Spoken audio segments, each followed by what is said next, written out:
পুতুলের বিরুদ্ধে দুর্নীতির তদন্ত করতে পারে দুদক, প্রভাব খাটিয়ে নিয়োগ বলছেন বিশ্ব স্বাস্থ্য সংস্থার সাবেক কর্মকর্তারা।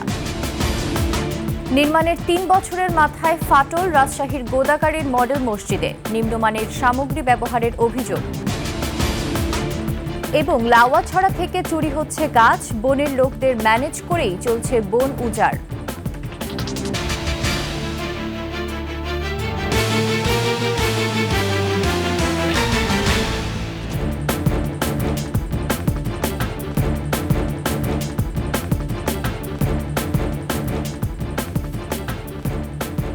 শুনছিলেন সংবাদ শিরোনাম, আমন্ত্রণ ২১ সংবাদে। সাথে আছি আমি ফারজানা নির্জনা। দর্শক, ২১ টেলিভিশনের সংবাদ একই সাথে সরাসরি দেখতে পাবেন আমাদের ফেসবুক পেজ www.facebook.com/2124 অনলাইনে। এছাড়া সাবস্ক্রাইব করতে পারেন www.youtube.com/@21etv চ্যানেলে। শেখ হাসিনার কন্যা সাইমা ওয়াজেদ পুতুলের বিরুদ্ধে দুর্নীতির তদন্ত শুরু করতে পারে দুদক, জানিয়েছেন বিশ্ব স্বাস্থ্য সংস্থার সাবেক শীর্ষ কর্মকর্তারা। সংস্থাটির দক্ষিণ পূর্ব এশিয়া বিষয়ক আঞ্চলিক পরিচালক হওয়ার ক্ষেত্রে পুতুলের যোগ্যতায় ঘাটতি ছিল বলেও মনে করছেন তারা। সোহেল সামির রিপোর্ট।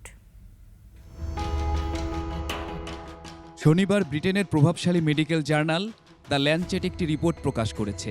তাতে বিশ্ব স্বাস্থ্য সংস্থার সাবেক শীর্ষ কর্মকর্তা ও বিশেষজ্ঞরা মতামত দিয়েছেন। সাইমা ওয়াজেদ পুতুলকে ঘিরে বিশ্ব স্বাস্থ্য সংস্থার ভাবমূর্তিতে লেজে গোবরে অবস্থা দেখা দিয়েছে বলে মনে করছেন সংস্থাটির সাবেক পরিচালক মুকেশ কপিলা। নিয়োগটি হুর বিভিন্ন প্রক্রিয়া ও স্বচ্ছতাকে খর্ব করেছে বলেও জানান তিনি। সংস্থাটির মুখপাত্র তারিক জাসারেভিস বলেন, যদি নির্বাচনী প্রক্রিয়ায় কোনো অস্বচ্ছতা দেখা দেয় তাহলে সংশ্লিষ্ট দেশ তদন্ত করতেই পারে। এসব তদন্ত বা আইনগত প্রক্রিয়ায় হু বাধা দেবে না। অন্যদিকে দুদক উপপরিচালক আক্তারুল ইসলাম দ্য ল্যাঞ্চেটকে বলেন, পুতুল আর্থিক অসদাচরণ ও রাজনৈতিক প্রভাব খাটিয়ে পদ নিয়েছেন। অভিযোগ জানিয়ে বাংলাদেশের পররাষ্ট্র মন্ত্রণালয় ও স্বাস্থ্য মন্ত্রণালয়কে চিঠি দিয়েছেন তারা। ল্যাঞ্চেট বলছে, সাইমা ওয়াজেদের চেয়ে বেশি যোগ্যতা ছিল নেপালের প্রার্থী শম্ভু প্রসাদ আচার্যের। কিন্তু বাংলাদেশের সাবেক প্রধানমন্ত্রী শেখ হাসিনা রাজনৈতিক ও আর্থিক প্রভাব খাটিয়ে মেয়ের প্রোফাইল উন্নত করেছেন, দিয়েছেন বিশ্ব স্বাস্থ্য সংস্থায় আঞ্চলিক পরিচালকের চাকরি। সোহেল সামি, ২১ টেলিভিশন, ঢাকা। দীর্ঘ ১৪ বছরের আইনি লড়াই, অবশেষে অধিকার ফিরে পেলেন জামালপুরের বিসিআইসির কর্মকর্তা আব্দুল কাদের। ১৪ দিনের মধ্যে চাকরির পাওনা অর্থ বুঝিয়ে দিতে নির্দেশ দিয়েছে আপিল বিভাগ। আব্দুল কাদের চান না এমন আইনি বেড়াচালে আর কেউ পড়ুক। বিস্তারিত শাকিরা আরজুর রিপোর্টে। জামালপুরের ষাটোর্ধ্ব আব্দুল কাদের গেল কয়েক বছর ধরে প্রতি সপ্তাহে এভাবেই বসে থাকেন হাইকোর্টে। অর্থকষ্ট, পরিবারের চাওয়া পাওয়া পূরণ করতে না পারা, এই হতাশায় ঘিরে থাকে তাকে। ১৫ বছর বিসিআইসিতে চাকরি করার পর ২০০২ সালে পে অফে চাকরি হারান আব্দুল কাদের। হঠাৎ এমন সিদ্ধান্তে পরিবার নিয়ে আর্থিক অনটনে পড়েন তিনি। ফিরে যান গ্রামের নিজ বাড়িতে। সরকারি সিদ্ধান্ত অনুযায়ী আমাকে বিসিআইসি থেকে একটা রুগ্ন প্রতিষ্ঠানে পোস্টিং দেওয়া হয়, উজালা ম্যাচ ফ্যাক্টরি। ওখান থেকে পে অফের মাধ্যমে আমি চাকরিচ্যুত হই। ২০১৩ সালে জানতে পারেন চাকরি হারানো এমন অনেকেই মামলা করে ফিরে পেয়েছেন তাদের চাকরি। ২০১৩ সালে পাওনা ছুটি বিক্রি করে রিট করেন তিনি। তার পক্ষে রায় হয়, চাকরিতেও জয়েন করেন। ১৮ মাস পর অবসরে গেলে বিসিআইসি আপিল করে আটকে দেয় অবসরের অর্থ। রিটায়ারমেন্টের পরে যখন উনি ওনার টাকা চাইতে গেলেন, তখন বলছে টাকা দেব না, আপনার বিরুদ্ধে আপিল করা হয়েছে। তো উনি তো আকাশ থেকে পড়লেন। উনি এরপরে অ্যাপিলের ডিভিশনে খোঁজখবর নিয়ে অ্যাপিলের দেখলেন, কিন্তু বিসিআইসি অ্যাপিল করেই শুধু বসে রয়েছেন, আর কিছু নড়চড় করেননি, ফেলে রেখেছেন।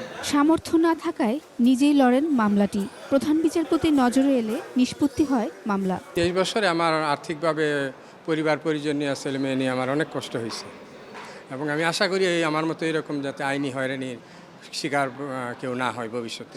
14 দিনের ভিতর ওনাকে ওনার পাওনাদি বুঝিয়ে দিতে বলেছেন। আমি কষ্টের কথা বলেছি, যেহেতু এই জেনে শুনে হারা মামলা কেন করছেন। আজকে থেকে 14 দিনের ভিতর, যেহেতু তাদের লয়ার ছিল, তাই সে কমিউনিকেট করবে অর্ডারটা। আপিল বিভাগের এ আদেশ বাস্তবায়ন না হলে বিসিআইসির বিরুদ্ধে আদালত অবমাননার মামলা করা হবে বলে জানান আব্দুল কাদেরের আইনজীবী। শাকিরা আরজু, ২১ টেলিভিশন, ঢাকা। নির্মাণের ৩ বছরের মাথায় ফাটল দেখা দেয় ঝুঁকিপূর্ণ ঘোষণা করা হয়েছে রাজশাহীর গোদাগাড়ীর মডেল মসজিদ।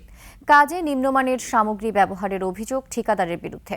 এছাড়া ৩ বছরেও চালু হয়নি মসজিদের ইসলামিক সাংস্কৃতিক কেন্দ্র। পরিকল্পিতভাবে জায়গা নির্বাচন না করায় রয়েছে মুসল্লির অভাব। হাসান আল মুবিনের ক্যামেরায় রাজশাহী বিভাগীয় প্রতিনিধি বদরুল হাসান লিটনের তথ্যে ডেস্ক রিপোর্ট। গোদাগাড়ী উপজেলা চত্বরে মডেল মসজিদ ও ইসলামিক সাংস্কৃতিক কেন্দ্র উদ্বোধন করা হয় ২০২১ সালের ১০ জুন। ৩.৫ বছরের মাথায় মসজিদের গেটেই ঝুঁকিপূর্ণ ব্যানার টাঙিয়েছে কর্তৃপক্ষ। মসজিদ ভবনে দেখা দিয়েছে ফাটল। অল্প বৃষ্টিতেই পানি পড়ে ভেতরে, বিদ্যুতের পাইপেও ঢুকে যায় বৃষ্টির পানি, আর হালকা বাতাসেই ভেঙে পড়ছে মিনারের নকশাগুলো। সমস্যা রয়েছে সাউন্ড সিস্টেমেও। এমনই ২২টি সমস্যা চিহ্নিত করে কর্তৃপক্ষকে জানিয়েছে মসজিদের ইমাম মুয়াজ্জেম ও খাদেম। আজান দিতে গিয়ে অনেক সময় আমি শক করেছে আমার, এবং মসজিদের মূল গেট যেটা, এই গেটেও ঢুকতে গেলে আতঙ্ক হয়ে যায়। এভাবে ফাটতে থাকা আস্তে আস্তে বৃদ্ধি পায়, তাহলে তো অসম্ভব নয় যে ঝুঁকি বাড়বে, আরও আতঙ্কিত হবো আমরা। এগুলো এমন একটি অবস্থায় আছে যে কোনো সময় যে কারো প্রাণহানি ঘটতে পারে। নির্মাণ কাজ অসম্পূর্ণ থাকলেও উদ্বোধনের পরে বিলের ১০ কোটি টাকা তুলে নেয় ঠিকাদারি প্রতিষ্ঠান MS ব্রাদার্স কনস্ট্রাকশন। এখনও বাকি সীমানা প্রাচীর নির্মাণ সহ ভবনের বেশ কিছু কাজ। মসজিদের স্থান নির্ধারণেও পরিকল্পনার অভাব বলে জানান মুসল্লিরা। গণপূর্ত অধিদপ্তর আর সরকারের যারা দায়িত্বে আছে এনাদের গাফিলতির কারণে আজকে এই অবস্থা। মাইকের সাউন্ড একটাও ভালো না, কোনো মুসল্লি ইমামের কথা শুনতে পারে না। লক্ষ লক্ষ টাকা দেখা যাচ্ছে যে মসজিদের নামে এসেছে, কিন্তু তারা প্রকৃতভাবে এগুলোকে কাজে না লাগিয়ে তারা নিজেদের পকেট ভারী করেছে। এ নিয়ে কথা বলতে ঠিকাদারি প্রতিষ্ঠান MS ব্রাদার্স কনস্ট্রাকশন অফিসে গিয়ে কাউকে পাওয়া যায়নি। মোবাইল ফোন ও হোয়াটসঅ্যাপে একাধিকবার কল দেয়া হলেও রিসিভ করেনি। সমস্যা সমাধান করে কাজ শেষ করতে ঠিকাদারকে একাধিকবার চিঠি দেওয়ার কথা জানায় গণপূর্ত বিভাগ, আর অভিযোগ খতিয়ে দেখে পদক্ষেপ নেওয়ার কথা জানিয়েছে জেলা প্রশাসন। উপজেলা নির্বাহী অফিসার প্রয়োজনীয় পদক্ষেপ গ্রহণ করেছে। এটি যারা নির্মাণ করেছে PWD, ইতিমধ্যে PWD এটি মেরামতের জন্য কাজ শুরু করেছে। সামান্য যেটা, এটা আসলে স্ট্রাকচারাল কোনো সমস্যা না, তো এটা আমরা ঠিকাদারের মাধ্যমে এটা ঠিক করার ব্যবস্থা করে দিচ্ছি। মহানগরীতে ২টি সহ রাজশাহীতে 11টি মডেল মসজিদ নির্মাণ করা হচ্ছে। এর মধ্যে 8টির কাজ শেষ হলেও ইসলামিক সাংস্কৃতিক কেন্দ্রের কার্যক্রম চালু হয়নি একটিতেও। সমর ইসলাম, ডেস্ক রিপোর্ট, 21 টেলিভিশন। মৌলভীবাজারের লাওয়াছড়া সংরক্ষিত বনাঞ্চল থেকে চুরি হচ্ছে গাছ। তবে কত গাছ চুরি হয়েছে সে তথ্য বন বিভাগের কাছে নেই। অভিযোগ রয়েছে বন বিভাগের কিছু কর্মকর্তা কর্মীদের ম্যানেজ করে বন উজাড় করছে একটি সংঘবদ্ধ চক্র। মৌলভীবাজার প্রতিনিধি বিকুল চক্রবর্তীর তথ্য ছবিতে দেখুন ডেস্ক রিপোর্ট। এভাবে বনের ভেতর পড়ে আছে কাটা গাছের গুড়ি, আর এই গুড়িগুলোই জানান দিচ্ছে বন চুরির ঘটনা। কোমলগঞ্জ ও শ্রীমঙ্গলে বেশ কয়েকটি সংঘবদ্ধ গাছ চোরের দল রয়েছে। বন বিভাগকে ম্যানেজ করে দেদারসে কেটে নিচ্ছে গাছ। এখন গাছ নাই বলতে নাই, এখানে যে রাস্তার আশেপাশে কিছু গাছ আছে, আপনি ভিতর সাইডে ঢুকেন কিন্তু বড় কোনো গাছ নেই। তাছাড়া গাছ চুরি বন্ধ হোক, আমরা সাধারণ মানুষের এটা চাই। গাছগুলা কাটা হয়েছিল, বন কর্মকর্তারা ওনারা গেছিল রাত ধরার জন্য, কিন্তু পারে না, গাছ ফালাই দূর দিতে হবে। কদিন আগে গাছ চুরি হয়েছে 3টা। এটা তো আমরা জঙ্গলে ঢুকলে বা রেগুলার আসলে তাহলে আমরা বলা সম্ভব। স্থানীয় লোকের সাথে তাল মিলিয়ে সরকারের নতুন কর্মকর্তারা জড়িত, তাহলে কিভাবে সম্ভব? বন বিভাগ বলছে কত গাছ চুরি হয়েছে তার তথ্য তাদের কাছে নেই, তবে সম্প্রতি কিছু গাছ চুরি হয়েছে।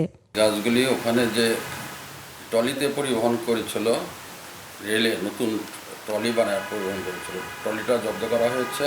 সারাশি অভিযানের মাধ্যমে এই শমশেরনগর এবং মুন্সিগঞ্জ বাজারের মাঝখানে ওই এলাকায় গাছগুলো আমরা পাই।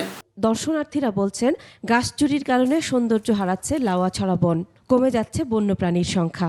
গাছ আমাদের প্রকৃত বন্ধু, কারণ গাছের মাধ্যমে কিন্তু আমরা যে আমাদের শ্বাসটা নেওয়ার সুযোগ পাচ্ছি, এবং গাছ আমাদের কার্বন ডাইঅক্সাইড নিয়ে আমাদের কিন্তু পরিবেশের ভারসাম্যটা রক্ষা করছে। বনায়নের মাধ্যমে প্রকৃতিটাকে আরো সুন্দরভাবে সাজাতে পারি, তাহলে আমাদেরকে প্রকৃতি অক্সিজেন দিবে।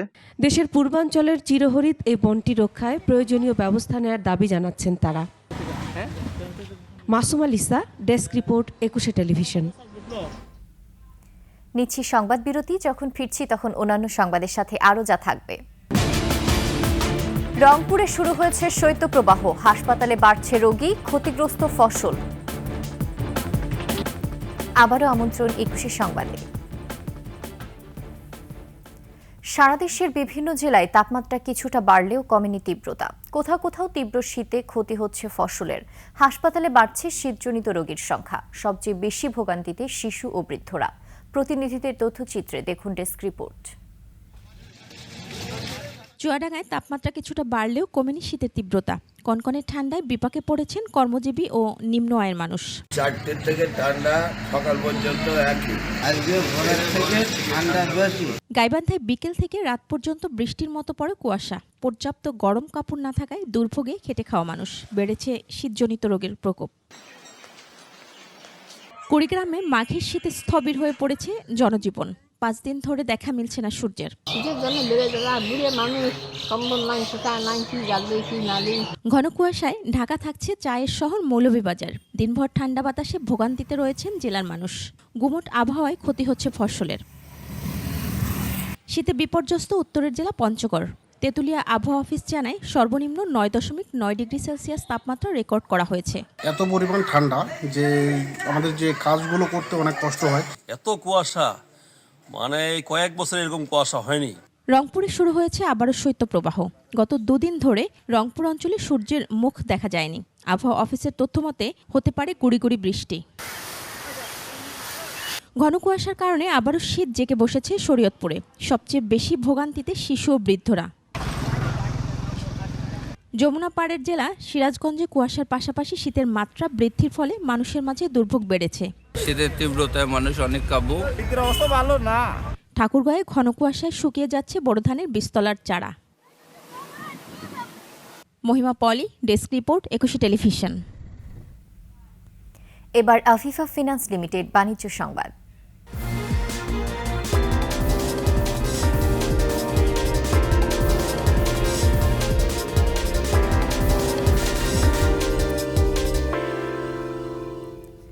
রাজবাড়ীতে শীতকালীন সবজির বাজারের দাম কমেছে। পাইকাররা বলছেন প্রতি কেজি আলু বিক্রি হচ্ছে 20 টাকায়, বেগুন 10 থেকে 15 টাকা কেজিতে বিক্রি হচ্ছে, ফুলকপি 10 থেকে 15 টাকা, টমেটো 20 থেকে 25 টাকা, পেঁয়াজ 40 থেকে 45 টাকা কেজি, গাজর প্রতি কেজি 30 থেকে 35 টাকা, মূলা 5 টাকা হালিতে বিক্রি হচ্ছে বাজারে। এতে সন্তুষ্ট ক্রেতারা। তবে বিক্রেতারা বলছেন দাম কমেছে ফুলকপি, বাঁধাকপি, বেগুন ও মরিচের। এতে ক্ষতির সম্মুখীন হচ্ছেন তারা। লোকসানের আশঙ্কায় রয়েছেন।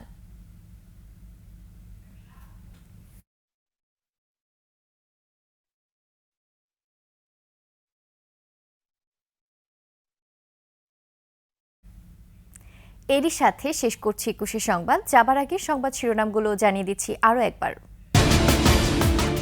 পুতুলের বিরুদ্ধে দুর্নীতির তদন্ত করতে পারে দুদক, প্রভাব খাটিয়ে নিয়োগ বলছেন বিশ্ব স্বাস্থ্য সংস্থার সাবেক কর্মকর্তারা। নির্মাণের 3 বছরের মাথায় ফাটল রাজশাহীর গোদাগাড়ির মডেল মসজিদে, নিম্নমানের সামগ্রী ব্যবহারের অভিযোগ। এবং লাওয়াছড়া থেকে চুরি হচ্ছে গাছ, বনের লোকদের ম্যানেজ করেই চলছে বন উজাড়।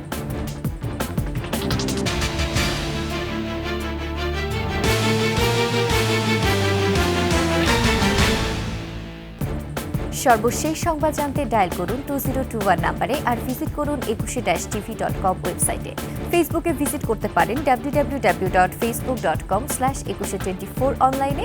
এছাড়া সাবস্ক্রাইব করতে পারেন www.youtube.com/@21etv চ্যানেলে। এতক্ষণ সঙ্গে থাকার জন্য ধন্যবাদ। পরবর্তী সংবাদ বেলা 11টায় দেখার আমন্ত্রণ রইল। 21-এর সাথেই থাকুন।